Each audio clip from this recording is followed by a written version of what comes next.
Ya, sementara itu Wapres terpilih Gibran Rakabuming Raka membantah isu mulai retaknya hubungan Prabowo dengan Presiden Jokowi. Menurut Gibran, hubungan antara presiden petahana dan presiden terpilih pemilu 2024 itu masih baik-baik saja. Gibran meminta agar tidak memunculkan dugaan atau isu yang negatif. Sebelumnya isu keretakan hubungan antar keduanya bergulir setelah Jokowi tidak menyalami Prabowo di acara Basnas beberapa waktu lalu. Tanda tanya publik kemudian bertambah ketika Gibran tidak hadir mendampingi Prabowo menyampaikan pidato kemenangan.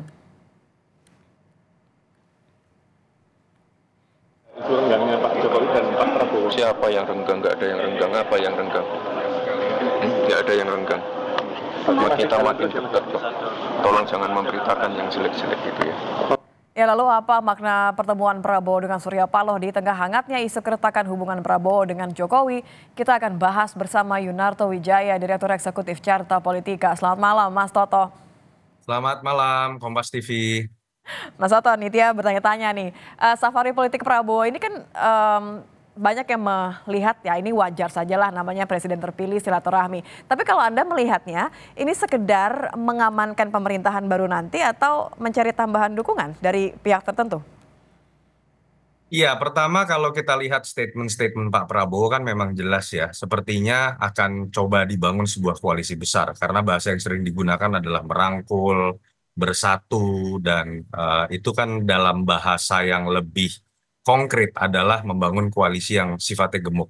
Minimal akan di atas 50%. Dan yang memang menarik adalah kalau dihitung kekuatan partai-partai pendukung 02 untuk kekuatan parlemen di 2024-2029 itu memang masih kurang dari 50%. Dan ada tantangan di situ bukan hanya dalam konteks governability ke depan, stabilitas politik pemerintahan, tapi juga sekarang di depan mata ada isu mengenai angket. Jadi buat saya tidak mengagetkan kalau ada upaya dari presiden dan dari presiden dan wakil presiden terpilih untuk menggaet partai-partai di luar partai pendukung 02. Dan tidak mengagetkan juga kalau Partai Nasdem yang kemudian menjadi partai pertama yang sekarang disebutkan mungkin akan punya peluang bergabung dengan koalisi 02.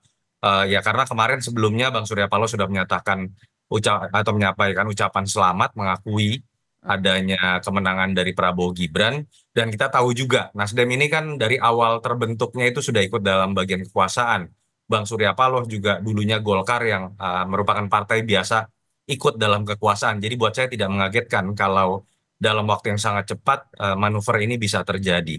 Tapi yang menarik memang adalah ketika tadi disebutkan bahwa apakah bisa dikaitkan dengan retaknya hubungan antara Prabowo dengan Jokowi. Pak Jokowi? Saya sih belum bisa sampai pada kesimpulan seperti itu. Tetapi adalah sebuah hal alamiah bahwa akan terjadi proses transisi dari pusat kekuasaan yang tadinya ada di Pak Jokowi sebagai presiden yang masih berkuasa, ketika selesai masa pemilu, presiden terpilihlah yang akan menjadi magnet. Sehingga kemudian kita akan melihat ke depan memang sorotan mata dan merapatnya para elit-elit dari partai-partai, termasuk partai-partai ini pasti akan mulai bermuara kepada Pak Prabowo dan bukan lagi Pak Jokowi. Apakah ini salah? Tidak. Malah ini seharusnya secara sistem presidensial yang terjadi. Presiden terpilihlah yang punya hak untuk kemudian membangun koalisi dan menjadi magnet secara dalam konteks membangun kekuasaan, bukan orang yang akan menjadi mantan presiden.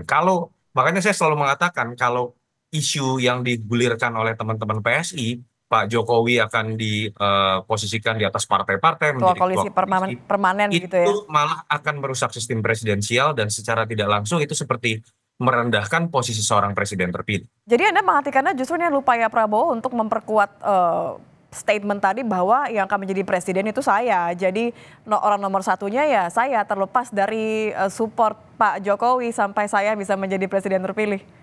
Ya, kita bisa lihatnya dari dua kacamata ya, Nitya ya. Yang pertama adalah dalam konteks yang sifatnya positif.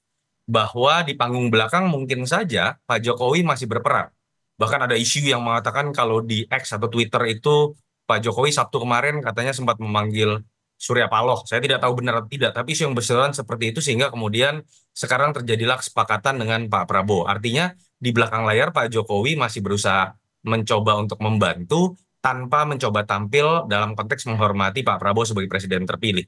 Tapi bisa juga dilihat dari kacamata lain bahwa ini adalah sebuah inisiatif dari presiden terpilih Pak Prabowo tanpa harus kemudian apa-apa terlebih dahulu menunggu izin Pak Jokowi, apa-apa kemudian menunggu arahan dari Pak Jokowi. Dan kalau ditanya di antara dua pilihan tadi, menurut saya pilihan yang terbaik adalah memang ini harusnya disebabkan oleh inisiatif dari seorang Prabowo yang memang secara tata negara, walaupun belum dilantik ya, dialah yang punya otoritas untuk kemudian membangun koalisi pendekatan dengan elit-elit, bukan lagi Pak Jokowi. Oke, dari kacamata mana kalau pilihannya dua tadi Mas Toto? Kalau kita melihat ada keinginan dari Prabowo untuk bertemu dengan Ketua Umum PDIP, Megawati Soekarno Putri, kita tahu PDIP hubungannya begitu tidak harmonis dengan Jokowi sampai saat ini. Ini kepentingannya lagi-lagi Prabowo sebagai presiden terpilih atau kebutuhannya Jokowi?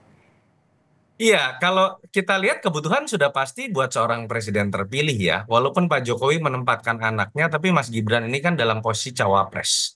Membantu dan menjadi ban serep dari Pak Prabowo dalam bertugas. Tapi seorang presiden terpilih lah yang punya kepentingan untuk membangun koalisi dalam angka tertentu, membangun stabilitas pemerintahan. Tapi memang yang menarik adalah ketika berbicara mengenai PDI Perjuangan. Ruang gerak dan elastisitas dari seorang Prabowo itu lebih besar untuk kemudian bisa berkomunikasi, termasuk misalnya memberikan ruang buat PDI Perjuangan bergabung dengan koalisi pemerintahannya. Kenapa? Pak Prabowo tidak pernah punya masalah dalam konteks pertarungan Pilpres ini dengan PDI Perjuangan. Ya. Karena ketika kita berbicara mengenai pertanyaan-pertanyaan besar, apakah ada rasa sakit hati, apakah ada subjektivitas, itu hanya terjadi antara Pak Jokowi dengan keluarganya dan PDI Perjuangan, bukan dengan Pak Prabowo dan PDI Perjuangan begitu misalnya. Jadi saya pikir istilahnya gini lah, no hard feeling kalau Pak Prabowo, teman-teman PDI Perjuangan dengan Pak Prabowo. Jadi Ya, dalam persaingan biasa ya. betul, kalau betul ada sebuah upaya untuk membangun komunikasi dengan PDI Perjuangan, saya meyakini inisiatif pertama itu datang dari Pak Prabowo dan bukan dari Pak Jokowi. Oke, bagaimana kemudian membaca situasi pasca pengumuman hasil Pilpres ini? Apakah kemudian niat untuk membuat suatu koalisi yang besar ini pada akhirnya akan menyertakan Jokowi juga masih sebagai bagian dari koalisi pendukung Prabowo tadi? Ya, yang pertama adalah kita pertama kalinya melihat masa transisi yang sedemikian lama ya, 7 bulan. Artinya dinamisasi ini terjadi dalam jangka waktu yang cukup lama. Menurut saya kita akan melihat banyak sekali kejutan.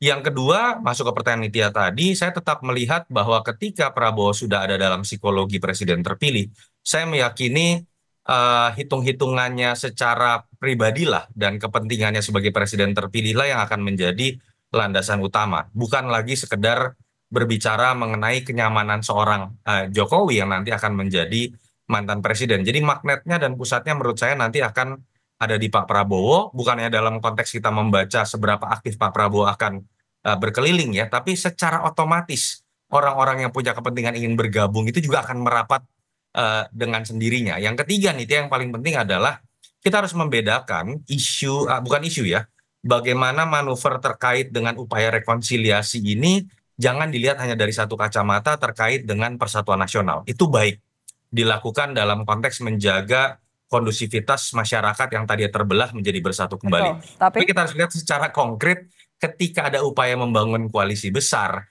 efeknya itu adalah kepada bagaimana nanti kita akan melihat politik dagang sapi nih, bagi-bagi kursi menteri kepada partai-partai. Yang kita tahu dalam sejarahnya menteri-menteri yang berasal dari kalangan teknokrat adalah menteri-menteri yang lebih berprestasi. Belum lagi ketika berbicara nanti sebanyak partai relawan akan digabungkan, ada pertanyaan nih, belum lagi nanti ada misalnya menteri makan siang gratis gitu ya, kan sempat ada muncul ide seperti itu. Apakah ini jangan-jangan nanti akan mengorbankan portfolio yang sudah diatur dalam undang-undang kementerian misalnya, hanya 34 menteri. Jangan-jangan nanti undang-undang kementerian harus diubah untuk kepentingan menampung kader-kader parpol yang kalau itu terjadi menurut saya itu akan berefek pada kerja yang sifatnya teknokratis. Efek negatif dari merangkul semua pihak ya. Baik, Ya. Terima kasih Mas Toto sudah bergabung Terima bersama kasih, kami di Nitya. Kompas Sama-sama. Malam. Selamat malam. Malam.